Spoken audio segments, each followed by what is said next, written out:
our big crew of 5 here today. It's going to be great.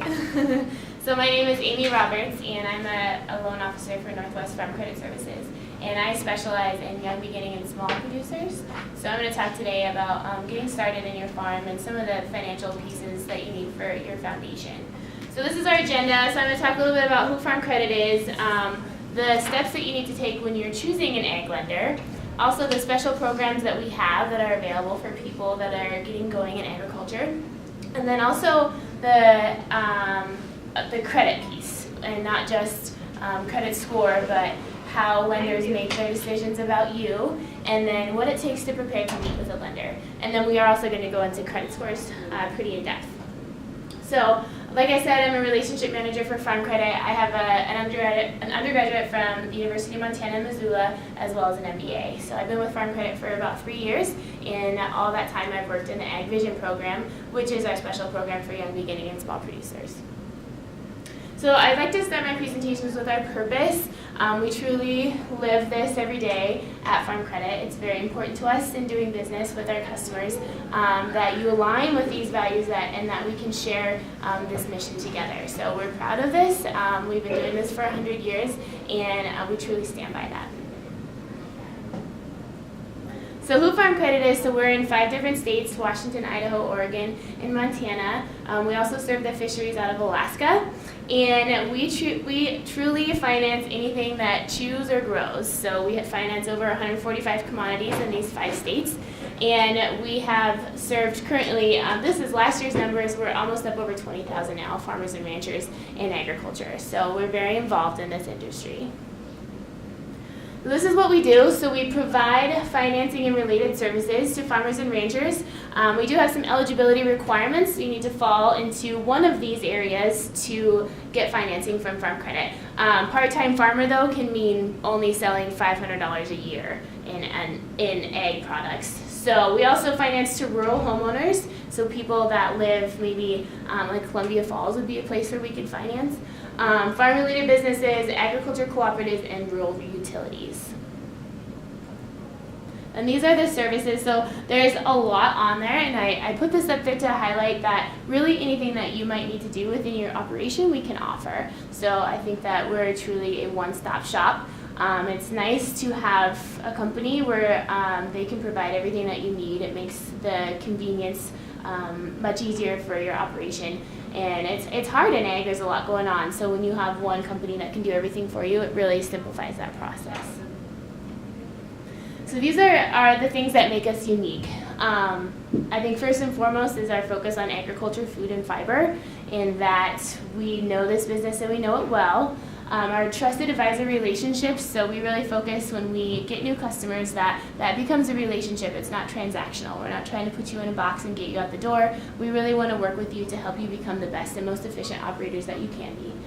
Even-handedness, this is extremely important in that commodities cycle, and they cycle frequently, and sometimes they come down very far. And if you don't have a line of credit operator that will stand with you, when cattle is half of what it was last year, that can put you in a tough spot. So you want someone that's going to stick with you. Also, our cooperative structure. So when you get a loan with us, you become a member owner, and what that means is that every year you get a dividend back. So this year we're giving back 1%. So of your average daily loan balance, you get 1% back in a check every year, and it's a pretty nice little chunk of change to get in the spring.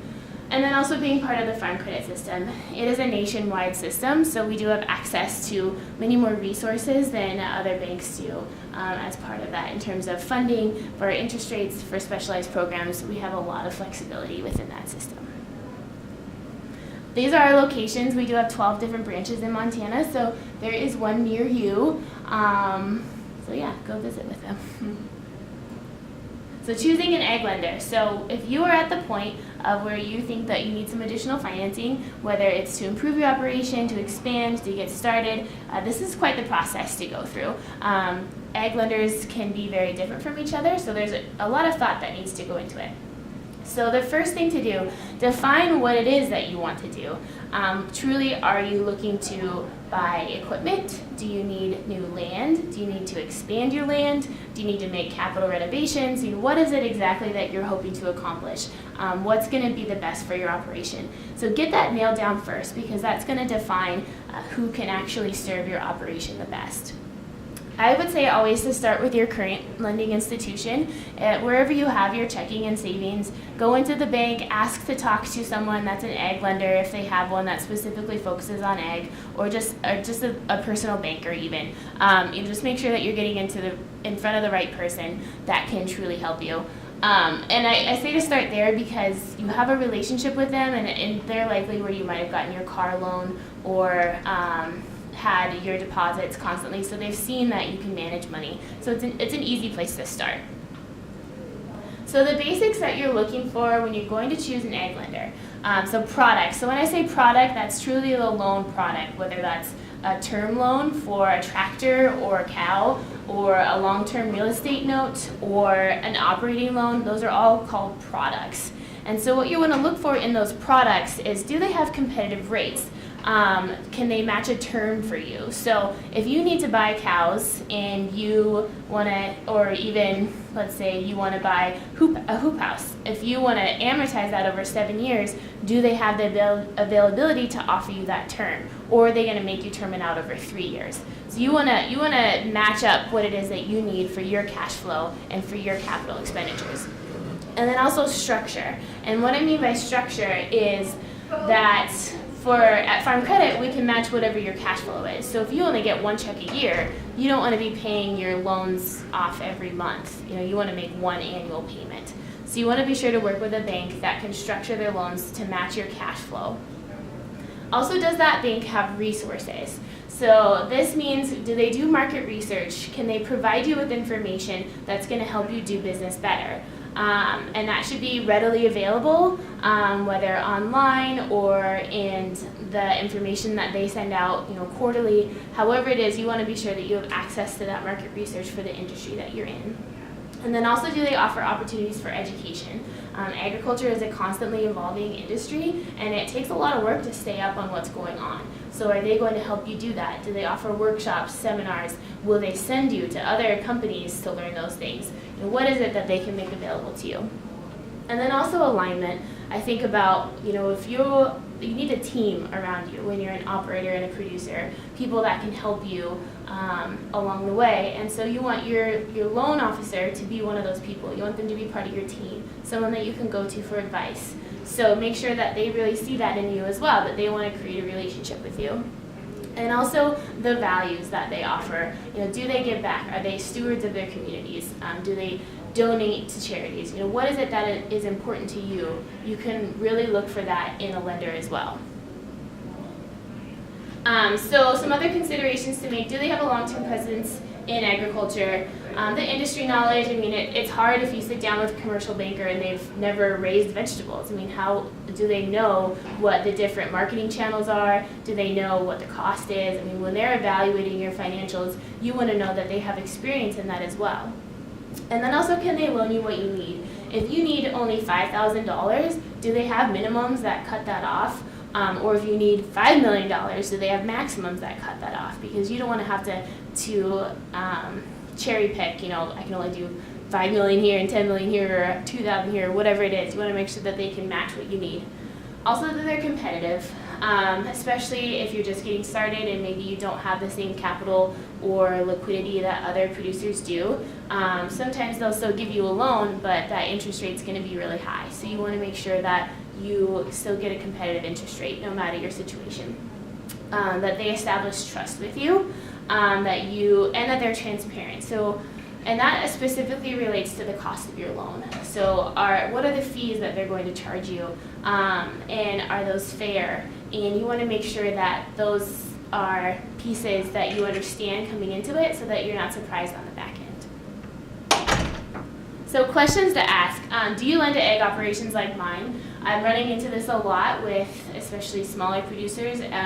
Vegetables are still relatively new. The idea of organic vegetable producers, that's a niche that bankers are still trying to fill. And so it's hard to get those loans past underwriting committees still. So you want to make sure that you're sitting down with a loan officer that understands exactly what it is that you're doing, whether it's cattle, vegetables, or small grains, whatever it might be. How much can you lend me? What happens if my operation has a bad year? What did they do specifically to help you through that? Because you want to make sure that they're not going to ghost you, as the kids say. Who approves my request? And so this specifically relates to what delegated authority does your loan officer have to help you? And it's okay if they need to ask permission from one level up for your financing request or your servicing action, but if they're little simple things, you want to make sure that your loan officer can do that themselves, because it can get really frustrating if every little thing that you ask for has to get run up a chain. And then also sell your loans on the secondary market. So this is more related to real estate, because a lot of banks will get a loan and then immediately sell it. And that can be a very frustrating process, because then the way that you pay it, who you call to service it, all those pieces change, and you don't have any control over that. So you want to understand, where does my loan go after I sign up with you all? So our programs at Farm Credit. So like I said, we have Ag Vision, which is for young beginning or small producers. So you just need to meet one of these requirements, not all three. So either younger than 35, 10 years or less of experience, or 250,000 of gross farm production in a year. So what Ag Vision does is you immediately get a competitive interest rate. And so pretty much most banks price to risk. And so whatever, if you're in Ag Vision, whatever you fall into, then you get bumped up to the next level. So you get better pricing based on where you are in your financial status today. Also, we do fee waivers. So you get up to $2,000 in appraisal fees to waive, and then $2,000 in loan origination fees. And that's really helpful when you are starting to get into ag and you need to hang on to as much cash as you can. You want to be sure that you're not spending that on loan fees. You want to retain that for your working capital in those pieces. We also offer education and technology reimbursements. So if you need a new phone or a new GPS, you get $500 that you can use towards that. You just buy it, and then Farm Credit will reimburse you. You also get $500 for travel. So if you came to this event from out of the city and you needed to pay for gas, you needed to pay for food, you needed to pay for lodging, Farm Credit will reimburse you for all of those things anytime that you go to an educational commodity workshop or conference. And then you get an additional $1,000 on top of that for those related expenses to anything that Farm Credit hosts. So this really gives you a lot of opportunities to better yourself as an operator. Another piece about Ag Vision is that we really believe in mentorship, and so we'll help people to get involved in the leadership opportunities in agriculture in their communities, as well as connect with local advisors that we have. So local advisors, we have 5 for each branch. So these are people that have been in agriculture a long time, that are great operators, that are invested in Farm Credit, and so we connect our Ag Vision customers with those local advisors so that you can really learn how people are successful in whatever industry that you're in. And then we also have additional education and networking opportunities. So we put on a dedicated Young and Beginning Producers Conference in Spokane every year, usually in January, February. And it's a 3-day conference that you're invited to, that Farm Credit pays for everything. And we have some pretty notable speakers that come and talk about everything to do with agriculture. And then you also get to meet people that are in similar situations to you. So that's a really great opportunity. Every year we offer financial workshops, and then similar commodity symposiums and webinars. So there's lots of opportunities to get out there and get involved. Another loan that we have specifically for Ag Vision customers is called Jumpstart, and this is a pretty unique loan. So with this loan, you can borrow up to $1,000, and it can be used for down payments, operating expenses, capital items, and it's interest only for 5 years, which is the really great piece about it. And so if you're really in the startup stage, this gives you 5 years to get to the point where you are making a profit every year, where you're comfortable, where you're able to repay your debt obligations, because that can take up to 5 years sometimes. So this is an awesome opportunity for people that might not even fit our normal requirements for Ag Vision. Another program that we have is called RateWise. And so RateWise applies to all new loans and renewals. And what this is so you will get credits for education. So you will get credits for today, and then you sign up online and you start accruing these credits. And then whenever you get a new loan or renew, like an operating loan, you can apply those credits for interest rate reductions. So this is a great way to save money on your loan by doing stuff that you might be doing in the normal course of your life anyways. So these they're used for 3-year interest rate reductions. This is how those credits shake out. You can actually start doing that today, even if you're not a customer of Farm Credit. Just register at that website, and they'll have a year-long look-back period. So from today to a year ago, if you sign up today, you could go back 12 months, and they would give you credit for all the stuff that you've done in that 12 months. And then 6 years after your registration date is how long you can accrue those RateWise credits. So I always encourage people, even if you're just thinking in general about getting a loan someday down the road, to sign up for this because it can save you some money. So now I'm going to talk about how we make decisions about you and how you are viewed in terms of your credit risk. So we call this in lending the 5 C's of credit. And so the first C is character. And so this is truly who you are. We look at this from several different angles. The first being production. How is it that you produce your product? Are you at the forefront of your industry, or do you kind of do what grandpa or dad or grandma did for their whole lives? Also, how do you market? I mean, there's so many ways to market products now in agriculture. It's not just that you take cows to auction, or your grain to the elevator, or your vegetables to the farmer's market. There's hedging, there's puts, there's calls. I mean, all these pieces that come together to create a truly effective marketing plan. So we want to know, how is it that you market your products, and is it working well? Also planning. How do you plan every year? Do you just put spring wheat in the ground every year, or do you really evaluate what the markets are doing? Should you maybe try post crops? Do you need cover crops? What is it that you're doing to plan for your operation? Also, your financial management capabilities, and this comes down a lot to record keeping. So in terms of have you kept accurate records? Do you is it QuickBooks, Quicken? I mean, that doesn't always have to be that way, but even we have these little Farm Credit record keeping books. You keep track of it there. Any way that works for you, but is consistent, because we want to know that you can look back and see what's worked for you and what might need improvement. And then also community involvement. We love to see customers or prospects that are passionate about their communities and involved in agriculture and are sort of a mouthpiece for ag. So what to do now? So if you're thinking about applying for credit down the road, how do you improve your character? It's an interesting thing to think about. So I think one of the easiest ways is to get involved with the ag clubs in your area. Volunteering is always a great piece. A lot of people will volunteer as 4-H judges or FFA teachers, any of those pieces that can get you out there. Also, managing your credit. We're going to talk a lot about credit in a little bit, so I'm not going to go too into depth with that, but know what your credit score is and keep working on improving it. Keeping good records, I talked about that. Being tech savvy, it's important now in agriculture that you have some technology capabilities, because there's a lot more detailed information online now than there used to be. So being tech savvy is important. Keeping an updated resume, I think, is a great idea. Establishing goals, and keeping a personal transcript.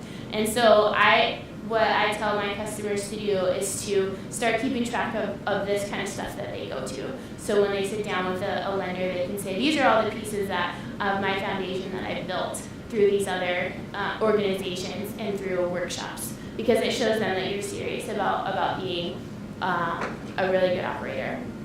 So the second C is capital. So capital is truly your balance sheet.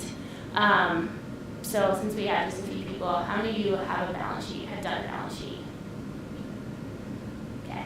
So a balance sheet is everything that you own and everything that you owe today. So you don't have to look forward or back. It's just whatever's in the garage or standing out in the field right now. And so what you need to look at in a balance sheet is, have you made progress? And so, if you haven't done one historically, that's okay. Start now, and what you want to do is look at it at the same time every year. So I encourage most people to do 12/31, so the end of the calendar year, and create your balance sheet. And we have, I can always, if anyone's interested, I can send you a form from Farm Credit. And then start on 12/31 and look at it every year on 12/31. And so you're looking for improvement in your liquidity, which is working capital. So working capital is basically the cash on hand that you have to pay everyday expenses. And then have you improved your debt to asset ratio, which is also a reflection of net worth. And so what your debt to asset means is how much of, if you own $100,000 worth of assets, whether that's cars, horses, a home, whatever that is, how much of that is funded by a bank? So if 70,000 is funded by a bank, that means you have a 70% debt to asset ratio. So you want to work on decreasing that, because the smaller that ratio is, the more equity that you have in the operation, which is always better. More equity is better. So what to do now? So like I said, create a balance sheet, start tracking annually. Building up your cash. I mean, it's always counterintuitive to people because they think that cash should be earning money somehow, but you need cash on hand, because if there's an emergency or if you need to make a purchase and so you can't get funding right away, you want to have some opportunity. You don't want to miss that opportunity by not having cash. So have cash. Pay down your credit card debts. Credit card debts, it's a worthless debt to have. And if you can avoid credit cards, you should. It's okay to use credit cards as like a mini operating line. If you put money on there and maybe float it for a month or two and then pay it back down. But otherwise, there's no reason to carry credit card debt.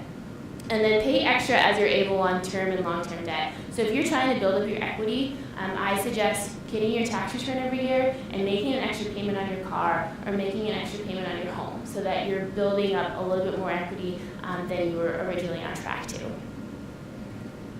So the next C is capacity, and what this means is, do you have the ability to repay this request as well as your other debt obligations? So capacity looks at what you earn and helps us decide if this is the right amount of money for you to be borrowing. And so what we look at for this is the income statement. And so the income statement is a statement that looks at January 1 of a calendar year to December 31. So whereas the balance sheet is a picture, an income sheet is like a movie, because we're looking at what happened over that whole year. And so what we'll also look at for capacity is your historical information. So usually we'll look at 3 years of tax returns, as well as your projected information. So, whatever you've got going on now, what's going to happen next year, what changes are going to be made, and what will your new revenue and expenses become to give us your net income for that. So what to do for capacity, first is to do accurate record keeping, because you can't create an income statement. Oh, my cow picture got a little too big. It is a mini cow too, that's kind of funny. Okay, so you can't create an income statement if you haven't kept accurate records, because an income statement is your revenue, all the money that you brought in, less your costs, so all the money that went out. So how will you know that if you didn't keep accurate records? So first of all, keep accurate record keeping. I think that says understand your costs. So people will say, well, I know I contracted my wheat at $4.10 a bushel, but do you know how much money you actually made on that? How much went into each of that bushel in terms of cost? You really want to nail that down. Also, don't be afraid to pay taxes. We always see with farmers and ranchers that they want to minimize their tax obligation, which is understandable, but what you do when you do that, if you minimize your tax obligation every year, you make it look like on paper that you have not made any money. And so that makes it really hard for us as lenders to want to lend you money, because it doesn't look like you made any. So it's okay. It's okay to pay taxes, and it will help you in the long run as well, because your Social Security, if it still exists, is based off what your tax returns say that you earned. So pay taxes if you can. And then also try and maintain your non-farm income. It's easy to work a lot of hours in agriculture, but even if you're working 60 hours on your farm, you might not be working what that 60 hours might mean in a salary. So keep up your non-farm income as long as you can. So the next C is collateral. So what we're looking at here as loan officers is what's going to happen to us if this loan defaults. So you need to make sure that the collateral that you're buying is quality. It's something that we'll be able to market it. It's not really your job to decide if it's, we'll appraise it, obviously, but just make sure that, this is something that will be marketable. So, and what I mean by that is if you're buying 20 acres and they're asking $400,000, there's no way that that's the right price for that. And that wouldn't be great security for us because we could never get that $400,000 for it. So whatever it is that you're looking at, bring in the most descriptive information that you can to your loan officer so that they can help you decide if this is the right fit. Do you have to have collateral? Yes. So what else, besides land, what could you Okay, so pretty much any collateral matches up to the loan request. So if you're doing an operating loan, which would be for your day-to-day expenses, like if you needed to buy fuel, you would draw money from your operating loan to go pay fuel. So an operating loan is secured by chattels. And what I mean by that is if you have hay or cows or supplies, like if you have fertilizer on hand, the collateral for that operating loan is those pieces. If you were getting a cow note, the cows would be collateral for that. Same thing if you were buying a hoop house or a greenhouse. That loan for that with the collateral would be the hoop house or the greenhouse. Okay, so like if you were going to just do food or herbs, okay, what would be? The plants would be the collateral. They would, okay. Yeah, plants can count as collateral. Oh. So the trick is that every lender has a different comfort level with collateral. So like Farm Credit will loan up to say 80% on cows. So if the cows cost you $10,000, we would loan you up to $8,000 because we need to have that 20% buffer. So plants, those are more difficult. Yeah. So if you needed to buy $10,000 worth of plants, they would probably only loan you up to like $6,000. Okay. But that'll vary on each one. So that's what's called loan to value. So you need to talk to your loan officer about, okay, what are the loan to value, what's your loan to value underwriting standards basically for these different products, and then they can help you understand how far they can go. Because like land, so for Farm Credit, normally we'll only lend 60% of the purchase price, but in Ag Vision, we'll be able to go, we can stretch further, so we can go up to 80%. So there's just a lot of it's really subjective, unfortunately. So if that's the case, so if you need to buy your plants and you don't have enough collateral, what are your secondary sources? So I think it's important to come into every financing request with an idea of, okay, what else do I have to put up? And typically, for most people getting started, that might be a rig, like a pickup or a car or something that you own free and clear that you can put up. Okay, so the last one is conditions, and this is a pretty boring one. It's just basically, does this loan make sense? So what's the purpose of the loan? What's the amount, the term? This is kind of all banking jargon. So the conditions of your loan, how does it all come together? And so that tells you the conditions, if they put any special covenants on it. So if they say, yes, we'll give you this loan, but it's subject to you doing this, this, and this. Those are conditions. So that's what the conditions is. So these are some, unfortunately, because I know probably a lot of people here might be interested in vegetables, and we don't have the database yet to create these same underwriting standards. We're still working on it. I have the most loans in the state of Montana to vegetable producers, and I have 3. So it's new. But this is some information that I have about, so this is for small grains. And so what these are telling you, so current ratio, 1.71 to 1, that's green. So that's a green light for us. So if you have a current ratio over 1.75 to 1, and that's a little bit tricky, and if you have questions about it, I can talk to you about it afterwards. But these are, current ratio is a liquidity. So what is your cash, anything that's like close to cash, meaning if you have inventory on hand that can be sold, or you have vegetables that can be sold cash on hand, whatever's close to cash less or divided by whatever is the closest debts that you have to pay. So that's liquidity. Debt to asset ratio, that's something that we talked about. So a green light would be less than 30,000. So that means that you own 70% of the assets that you have on hand. Another one is debt coverage ratio. That's a capacity one. And so that says there that for every $1.75 that you have, that you earn, you have $1.75 to repay every dollar of debt. So you can see how, anything that's red, red light doesn't necessarily mean no. It just means that we need to find other ways to mitigate that. So those are the ratios for small grains. And these are the ratios for cattle. So some of them are a little bit the same, but they each, and these can all vary too. I mean, we don't put people in these boxes. These just help us decide, okay, what direction are they going and how can we help them mitigate some of this risk moving forward so this is a solid loan decision for us.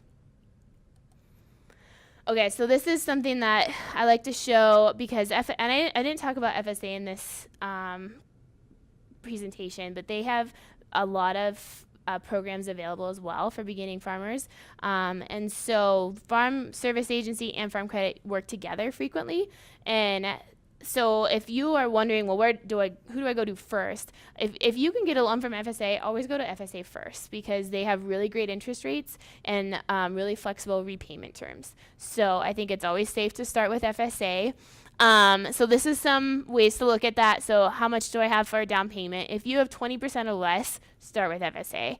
How much debt compared to my assets do I have? If more than 65% of your assets are funded by the bank, start with FSA. And then also, what's my credit score? So the minimum credit score for farm credit for our Ag Vision program is 650. So if you're below that, I would start with FSA. And they'll work with you, and then they'll tell you, I think you can actually qualify for conventional lending, so maybe go to farm credit. So they won't steer you wrong. Does the FSA have similar like with mortgages where you have to pay like an interest to or a fee to have the FSA loan? Do you know? Like a private mortgage insurance? Yeah. No, they don't have that. Mm-mm. So why wouldn't you go to FSA? Because sometimes people's financials are too strong because they're truly they're subsidized by the government. So they're truly meant to be there for people that actually need that. So that's why. So how to prepare. So these are the things to bring to a lender meeting. So a brief bio about yourself. We're humans too. So we want to know who you are and why we should get behind you. Your balance sheet, just for today, what you currently own and owe, your tax returns for the past 3 years. Also bring a business plan. So make sure that they know exactly what it is that you're doing, and make sure that it pencils. So does it make money? And then also a description of what it is that you're trying to buy. Yeah, you bet. And I'd be happy to email you this slide deck too. I would like that. Yeah, you bet. I can do that. So this is, I'll just touch on this briefly. This is the decision process. I just put this up there.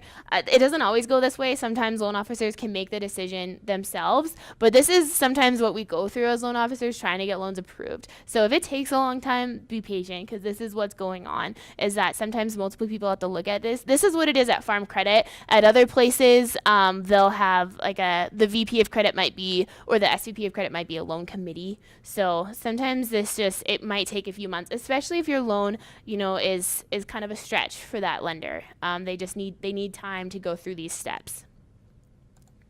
So credit scores. So, I'm going to talk now about credit scores. So credit scores they predict your financial risk over time. So the lowest is 385 to 849. They're used by a lot of people in their decision-making process when they're thinking about you as someone that they should do business with.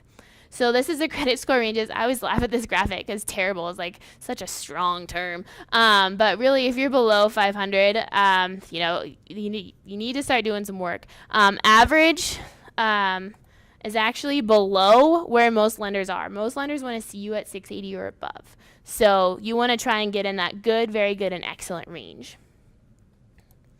This is how credit is determined. So the biggest portion of that is your payment history. Have you paid all of your credit accounts that you've had on time? That is the biggest factor. Also, amounts owed. And what that means is that whenever someone commits credit to you, there's a limit to that credit. So that if you get a credit card, they'll say you can lend you can borrow $10,000 on this credit card. And if you are at $9,999, that's going to be a not derogatory necessarily, but it's going to lower your credit score. If you are at $1,000 of that $10,000 commitment, that's showing that, hey, I can responsibly manage this. I'm not going to max it out. So that increases your score. Your length of credit history, how long have you been using credit? The types of credit used, so that's mixed. Do you have a credit card? Do you have an intermediate term loan like a car loan? Do you have a long-term real estate mortgage? And what that tells the credit bureau is that you can responsibly manage different types of credit all at once, and that you are able to qualify for different types of credit. And then also, how much credit have you applied for recently? How much new credit do you have in your report? So where to start with credit? This is truly a free website that I recommend to everyone. It's great. I use it myself. They don't take a credit card. They don't do anything like that. So this is a really easy way to look up your credit score for free at any time. And I want to also clarify that you can look up your credit as much as you want, and it won't do anything to your credit score. This is what the website looks like. So it's really easy. There's not a lot of information that they ask for.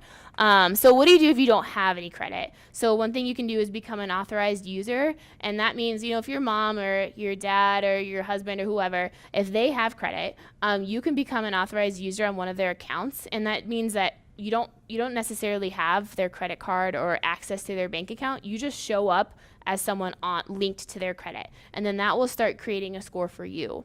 Also applied for a secured credit card. So you'll put up cash. So say you have $250 in the bank, and then you can apply for a credit card that uses that $250 as collateral. So they're much easier to qualify for. So you only can ever borrow $250 but you can pay it off. They know you can pay it off all the time. So that's a good way to get credit. Also applying for store credit. So in Target, when they're like, sign up today and save 5%, they're really easy to qualify for, but you have to be really careful with them because people forget that they have these cards, and then they forget to pay them, and then it becomes a bad thing. So I would suggest, like, if that's the only way you can get credit, apply for a store credit card, but then monitor the heck out of that so that nothing happens to it.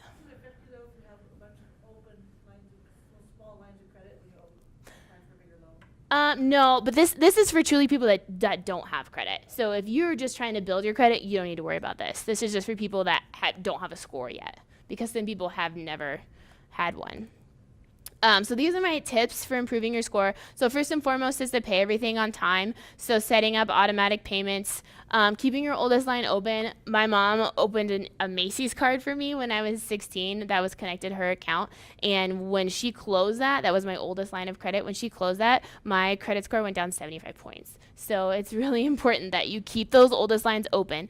Manage your inquiries. So you can ask people, are you going to make a soft pull or a hard pull? So a soft pull is when they just look at your credit score, but they don't use it to make a decision, and that doesn't affect your credit score. A hard pull shows up as an inquiry on the CBR, and that will lower your score. Using credit cards to your advantage. So, it's okay to have a credit card, but like I said, pay it off every month. Have variety in your debt.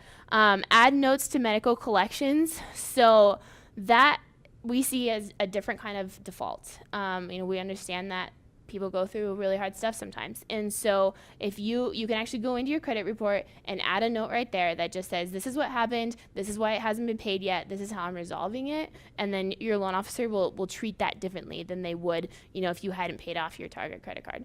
And then beginning to monitor your credit. That's the first thing, and the most important thing, I think, is just knowing where you're at today so you know how much you need to improve.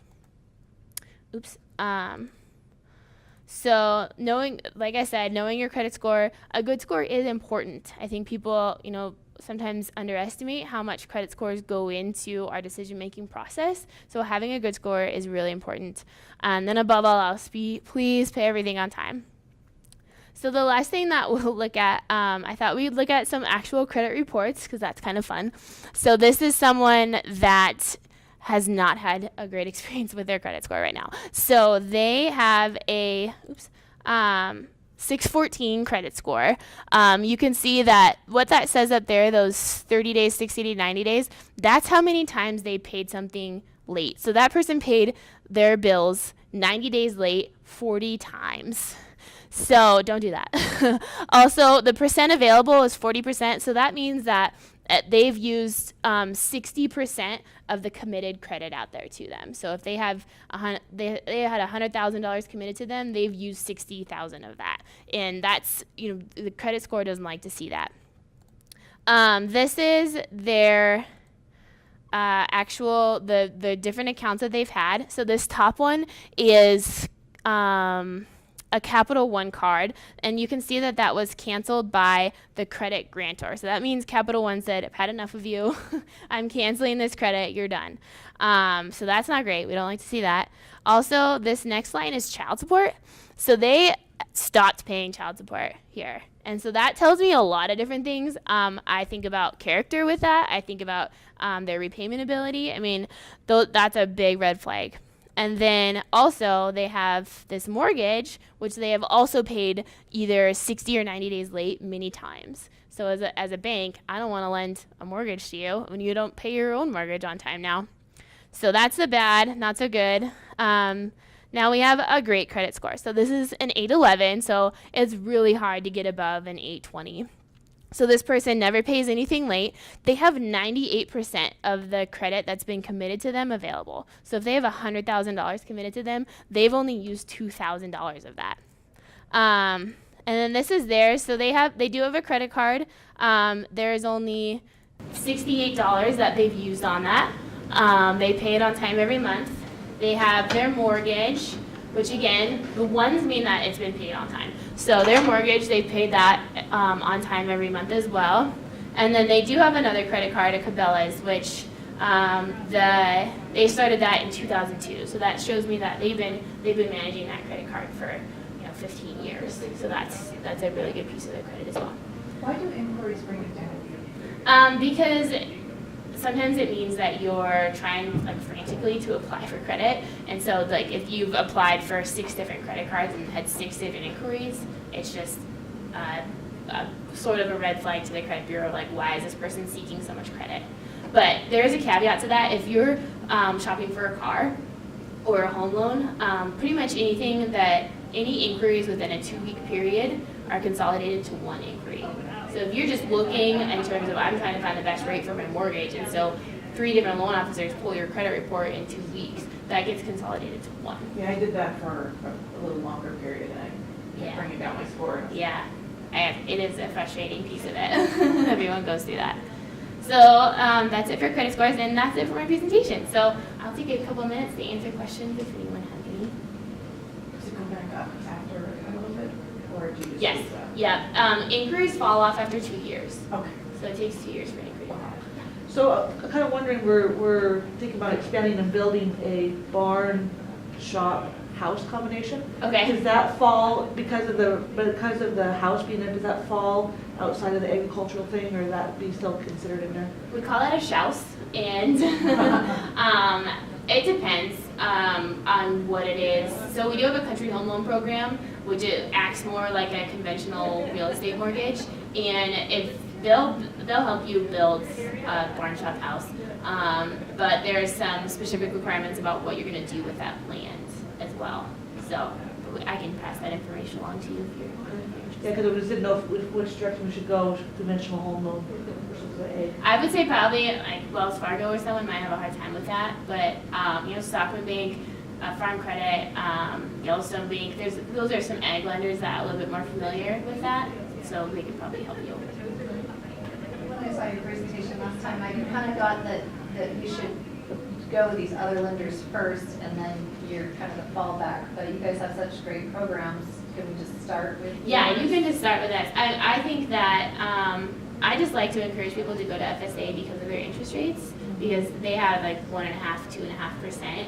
So if you can qualify for FSA, I think that's great. But you can always start with me, and I can look through your stuff and see if I think that it'll be a good fit, and if we can bring FSA in to participate on something, so that you can kind of get half your loan through them at 1.5% and half with us, which might be a little bit higher. But then you would still have access to all of our programs. So I think either way is great. If we want to add a full solar system, panel system, is that something that can be financed through Farm Yes, Credit? it is. I I always hesitate with those because have you talked to NRCS or USDA about any of that? I've only done Google. Okay. There are a lot of programs that exist for some of these things and where you could get it for free.